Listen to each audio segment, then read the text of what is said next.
On today's Question of Faith, is Mary appearing on billboards in the Diocese of Cleveland?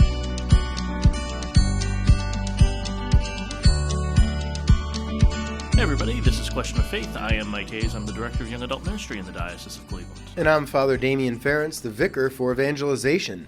And I'm Calla, Gill, the Creative Project Coordinator for Parish Life. And you got a creative project. I do, almost always. Exactly, yeah, that's really true. Yeah, almost many all the time. Pick a day, pick a time, Kayla's got a creative project. Yeah, I'm usually cycling between at least 3 or 4, So I believe just yesterday, Mary's been appearing in the Diocese of Cleveland on several billboards. She is, yes. Yeah, and we'll put some of these billboards up as we talk here on our video. So if you head over to our YouTube channel, you can check out these billboards. But Calla, tell us a little bit about these. So where do we begin? Well, we should say she's not appearing alone. Oh, yes, she's appearing with Jesus, the Son of God, Emmanuel. Mother and child. Yeah. Yes. So a few months ago, Father Damian, my office neighbor, stopped in my office in the morning and said, I have a scathingly brilliant idea, which is how many of our projects start. Yes. Mm-hmm. And he shared with me this particular image, which is called Madonna and Child by Anthony Van Ardsdale. And it's a really beautiful, striking image of the Blessed Mother and her son Jesus. And he said, I want to put these on billboards. And I was like, all right, here we go. And so we started taking notes, and the project evolved over the next few months, and so, yeah. That's where you are. Yeah. So, where we are. How'd you find this guy? Yeah. This summer, I went to Black Catholic Congress. Sister Jane had a whole bus delegation from our diocese. Bishop Malesic was there. Bishop Woost was there. And when I got to the hotel and I went down to register, I saw the most beautiful image of Our Lady and Jesus that I had seen in a long, long time. And I took a picture of it and I threw it up on Twitter at the time, which is now X, and Insta. And later on, we're talking to Sister Jane about it and talked to Bishop Malesic about how we love this thing. And this image was commissioned for Black Catholic Congress 2017, I think. And they used it again, and it's such a beautiful image of Our Lady. I'm looking at it now. She's wrapped in blue with stars, and Jesus is sitting in her arms wearing a little, white tunic, and his hands are out like he wants to jump into your arms. Nice. And we thought, it's such a striking image and so beautiful and also so calming. And our job is to tell good news in the Diocese of Cleveland. So the first billboards that we did were, actually the first time we rented anything was for that pet blessing, Mike. You remember down at St. Peter's? Yes. And we had a really good turnout for that. So we realized this actually works. It's a good way to get the message out, especially for people who don't come to church, read the bulletin, or follow us on social. If it works for Tim Misney and the Cleveland Cavaliers, let us also use some billboards. So when we did the Eucharistic Revival billboards, we did a campaign in Advent and Lent. We were using mostly what are called posters. Is that it, Yeah, Kayla? so static posters, yeah. And we weren't running the Tim Misney or Cleveland Cavaliers. Like prime spot locations. Right, yeah. because we had to get 33 of them. So Right. we were doing more like pedestrian neighborhood walk billboards. But on this one, we said, let's get, I think we have 9 total, right? Yes. So we have 2 in the Cuyahoga County. They're both digital. One when you're heading out on the inner belt heading to the west, and the other one when you're heading out and driving to the seminary to the east. So prime digital billboards. And then we have static in Wayne Ashland, Medina. We have static in Geauga. We have digital in Lake County out in Painesville, digital in Lorraine, and in Summit. So I think we've got it covered. And they'll run, well, anyway, some of them are already up, correct? Yeah, most of the static posters are already up, and then we've got the digital ones that should be up around the 18th. So Okay. So those come up pretty about a week, instantly. Yeah. And the idea is it's like a billboard Christmas card from the diocese to everyone. Yeah. Very And nice. so Calla took the image, and then we'll talk about what you did and what the sign says. And Sure. So anytime we're using somebody else's image, we have to ask for permission. So the first thing that we did was, we tracked we reached out to the Black Catholic Congress. With the help of Sister Jane. Yes, with the help of the Sister Jane. She was very helpful. And we asked for their permission, and we told them what we were going to be using it for, and they gave us the permission, which was great. So then, I took the design and started kind of playing around with how can I make this look really cool, really good, really dynamic. I wanted it to be really simple, but I kind of wanted it to really be engaging and kind of grab a hold of people as they saw it. The image itself already does that, so I didn't want it to deter from that anyway. Sure. I wanted to support that. So I just played around with colors and composition and all of that kind of stuff. And came up with a few different variations, showed it to several different people to get their opinion, and then Father Damian took the design and we showed communications, the communications team, and incorporated their feedback, and this is kind of what we ended up with. So it's very simple. On the right side of the billboard, it says, God is with us, right? Emmanuel, very basic, but that is Christmas. It's the incarnation, that God has taken on flesh. Interestingly, only 2 times during the whole liturgical year are we invited to kneel during that line in the creed where he was incarnate of the Holy Spirit, and one is on the Feast of the Annunciation, March 25th, and the other is on Christmas. So God is with us, and then your eye goes from left to right. You see mother and child, and Jesus again. Wait till you see this. He wants to hug you. And then when your eye comes back, Catholic Diocese of Cleveland is the logo there, so that you know who this is from. And it's nice just to let people know God is with us, and this is something that the diocese is doing. So it's an investment in telling good news. Yeah. I'm thinking about looking at this as you're driving toward it. It's like you're driving toward Jesus and, Right. and Mary, right? Right. Like inviting you in. It looks like Jesus is blessing people too. Yeah. Yeah. Which I think is kind of cool. And when these billboards go up is some of the busiest days of the entire year that can be hectic and stressful. And so when people are driving, I got to get this shopping done, or I got to see my in-laws, and look at that. God is with us. Look how beautiful Mary is, and look how beautiful Jesus is. And there is something, when it comes to evangelization, traditionally we talk about the transcendentals as goodness, beauty, and truth. Beauty is really important, and for some people, that's their to knowing what's good and to knowing what's true. And the Catholic Church, we've got the corner market on beauty in terms of churches and art and architecture. So we have to continue that tradition. The things that we put out ought to be beautiful. Yeah, exactly. Yeah, it's nice. I mean, like I said, I was thinking about it as if I were driving and looking at it. And Calla, you're right. It does really look like Jesus is kind of blessing all the traffic as it's going by. I'm thinking, in Cleveland we have the guardians of traffic too. I'm almost thinking these are the real guardians. It's great. And they're not smiling, but they're certainly not stoic or frowning. They have I think their smiles will increase when you embrace them and you allow them to embrace you. That's very nice. Yeah. Yeah. So we should talk about one of the interesting components of this billboard campaign is that oftentimes, especially in a city like Cleveland, where we have many Eastern European immigrants who have built the church here and many parts of it, that this is not a traditional lily white Mary or Jesus. This is put out by Black Catholic Congress, and so the skin is darker than what you would see on maybe what people are used to in a traditional image of Mary and Jesus, at least in certain parts of our country. But if you've traveled the world, and I've been to Tanzania, I've been to El Salvador, that the images of Mary and Jesus ought to look like the people in those countries or in those neighborhoods. So if you make your way down to St. Agnes, Our Lady of Fatima, the whole nativity scene are African or African American in the style. And the same is true with many of our Hispanic parishes. Right. And even the Eastern European parishes, German looks different than Croatian, right? So if you've ever been to the National Basilica of the Immaculate Conception in Washington, D.C., there are side shrines. I don't know how many of them are. There are probably 20, 30 or something like that. Yeah. And so you have like Our Lady of Lebanon for the Lebanese, Our Lady of Lavang, Mother of Africa, Mother of Sorrows.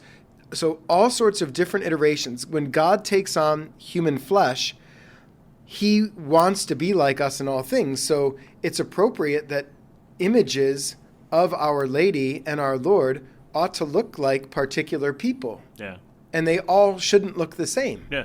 And in a place like Washington, D.C., where a bunch of different people are going to visit, they're going to come from all over. So you want to have all those different images there to invite people in. Right. I have a devotion to Our Lady of Lavang, and we just had Father Bin Win in recently for the Asian Catholic Ministries, and I just texted him the picture. You guys have been in my office. I have that huge statue of Our Lady that looks over my desk, and that looks different than Our Lady of Guadalupe or Our Lady of Lourdes or Our Lady of Knock, right? So our Catholic art should represent all peoples somehow. Right. Yeah. I remember being part of the Journeying Together process at the USCCB, which was on diversity, and at our conference we had a big procession with all different images of Mary being held up by the people whose country they represented. Right. So we had a Korean one, I remember. We had all different ones. So it was really great. We have a beautiful statue of our Korean lady right in our lobby. I don't know if she has a particular title or not. I should look into that. Yeah, I can't remember. Yeah. But it's great, and to me, too, it was kind of sort of like, God is for, not only God is with us, God is for everybody, right? Yeah. And I think, it has been, I've learned this working with Sister Jane in Black Catholic Ministries, particularly in many of our Catholic schools, we have many black students who, because they have not seen a black priest or a black sister, that's true. have thought that Catholicism is for white people. And so part of what we're trying to show here is that Catholicism is for everyone. It means universal. And so I hope that's what people see in these beautiful billboards. Yeah. And it's not a political statement. It is a theological statement. Right. Yeah. Right. I'm thinking about Dalit people in India, where when students I had in campus ministry would go on a trip to India, and they said that the Dalit people would come up to them and they would touch their skin because they're in an untouchable caste, right? And they said that they thought that this is sort of superstition. They said that if they touch your skin, that your whiteness might rub off on them and they would stop being untouchable. Oh. It was really horrible, but then when the students would touch them back, they would get really moved by it. They would be like, "You want to touch me? No one wants to touch. I'm an untouchable." And it became this really tender moment between the students and the people that were visiting. And so I'm thinking, like, if they see this image, it looks like it probably looks like them, right? That's me. Yeah. But oh wait, God looks like me, Yeah. Sister Jane just had a conference about those 6 individuals who are either venerable or beatified and up for canonization, black Catholics, over at Agnes Our Lady of Fatima. Are almost 100 people there, and those images too are very striking and very important. So and need to be seen by more people. So yeah. This will be really great, I think, for people. I think a lot of people who will see this image for the first time will be really moved by it. So it's beautiful. It's funny. People won't like to say that beauty is in the eye of the beholder, but that's actually not true if it's a transcendental, because truth is not in the eye of the beholder. Right. There is an objectivity to what is true.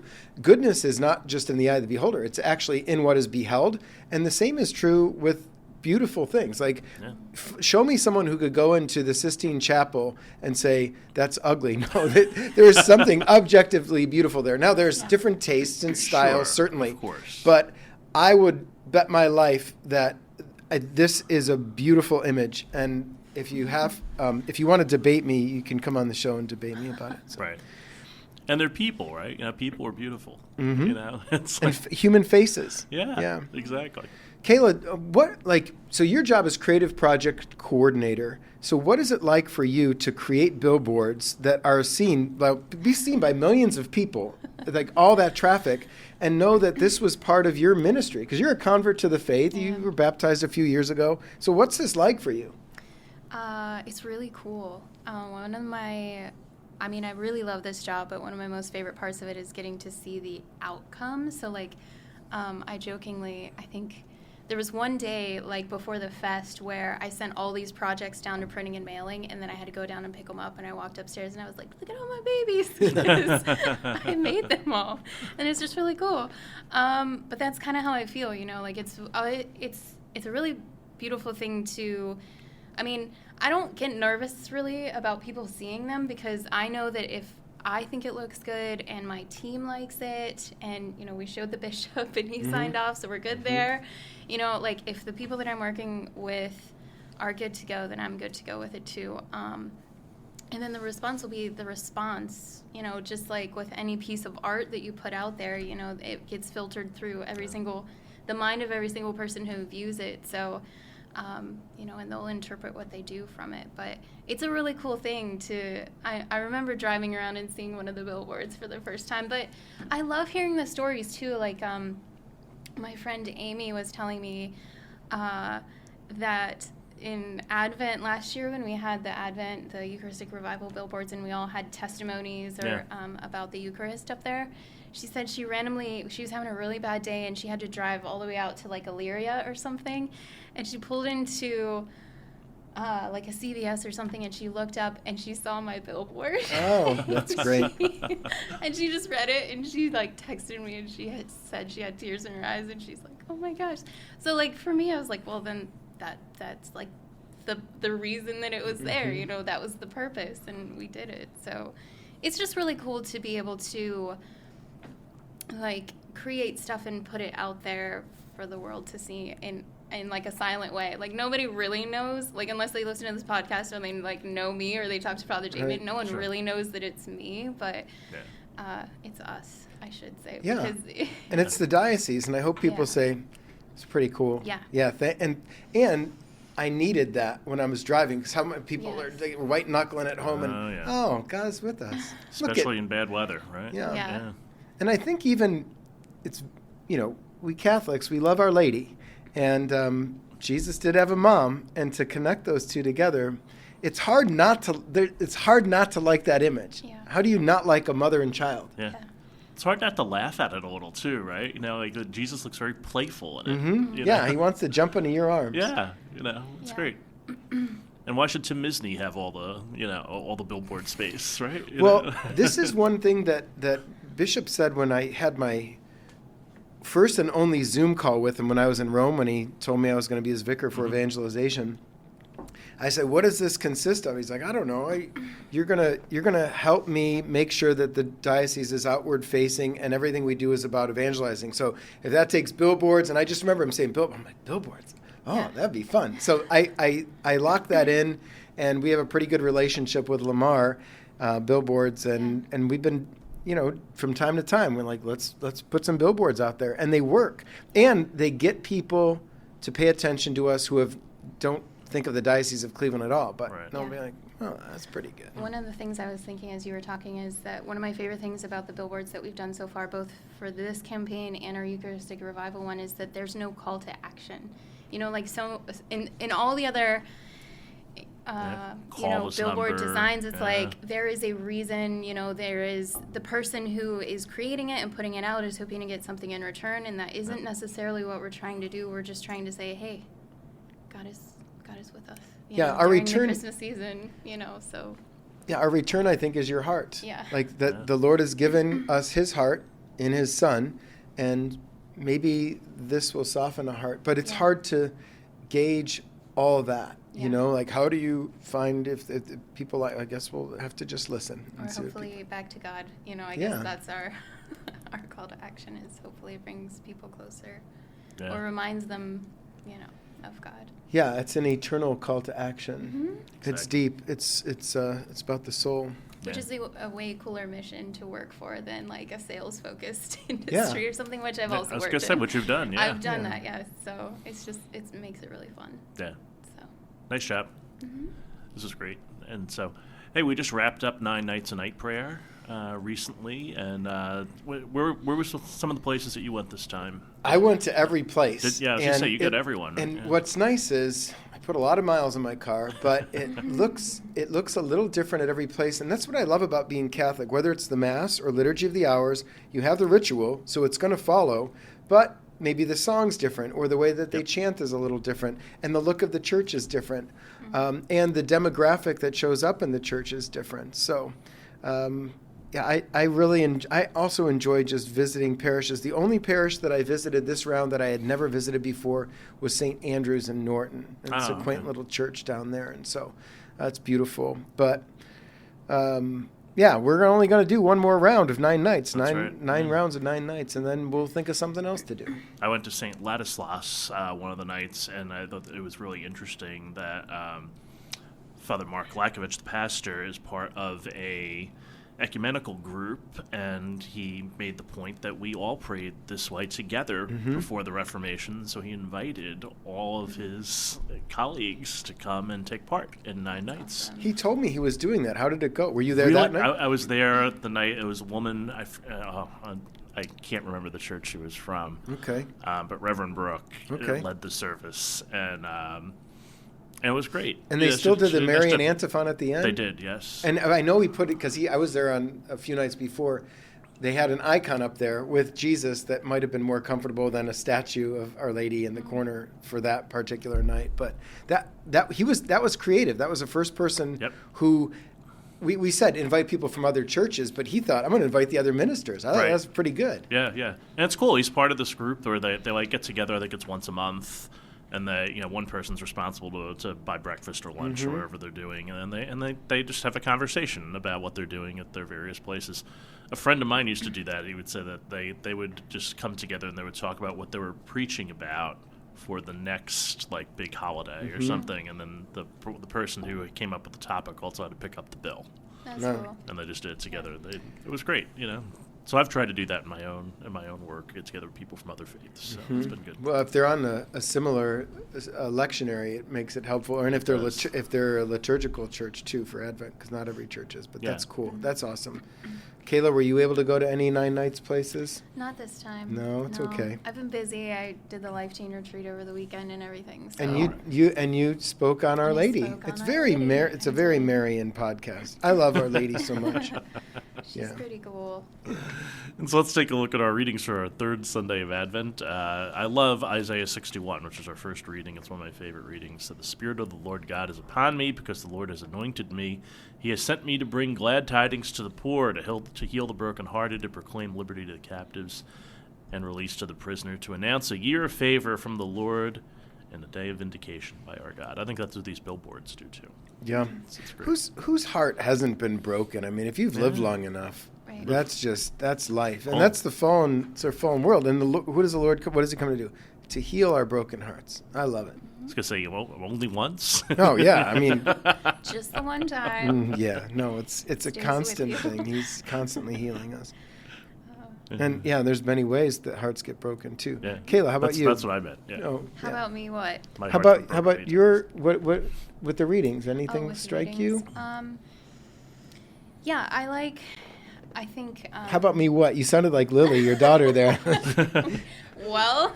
Yeah, I know. I see it. I think he sent me to heal, or to bring glad tidings to the poor, and to heal the brokenhearted. Yeah, I think both of those lines kind of resonate with me, especially, with the billboards too. Our goal is always to reach the peripheries, right? That's what you always say. Yeah. And so, to bring glad tidings, that's exactly what we're trying to do. So. Mm-hmm. I think there's also, with these billboards, there's an element of surprise. Yes. That you find God in a place you didn't expect to see him. Maybe, this is what I'm thinking, you got some kids who get back together from college, and they're out and having a good time in downtown Cleveland. They get an Uber to head back home, and they're driving. The one's like, dude, look at that. It's Mary and Jesus up there. Oh, we should pray a Hail Mary right now. You never know how things can affect people. And to be in places where, we can't expect everybody to come to the church. We have to bring the church to people. So, bringing glad tidings to the poor, and not just the material poor, but the spiritually poor and psychologically poor. Yeah. All the poor. We're all poor. And the holidays are kind of notorious for being a rough time of year for a lot of different people. A lot of people struggle with mental health for a lot of different reasons during the holidays. So this is another way to just kind of give them an air hug. That's right. An air hug. Yes. And also, it's a time of year where people are just sort of naturally thinking about these things. For if they're going to think about it any time of the year, right? Yeah. Christmas and Easter are probably the two big ones, right? That they might, if they haven't been thinking about this for a while, they might say, or Lent also. Yeah, Of nothing Lent. against Santa Claus, and No, I of love course St. not. Nicholas, but we didn't put a picture of Santa on the billboard. Right. It's Our Lady and Our Lord. All right. Calla, thanks for all your work. Thank you for having me. Of course, anytime. We'll bring you back again because you'll always have a creative project. I will. That's the goal. It's your job. And all right, so we're heading toward the third Sunday of Advent, and hopefully you're having a great Advent, and we'll see you again next time here on Question.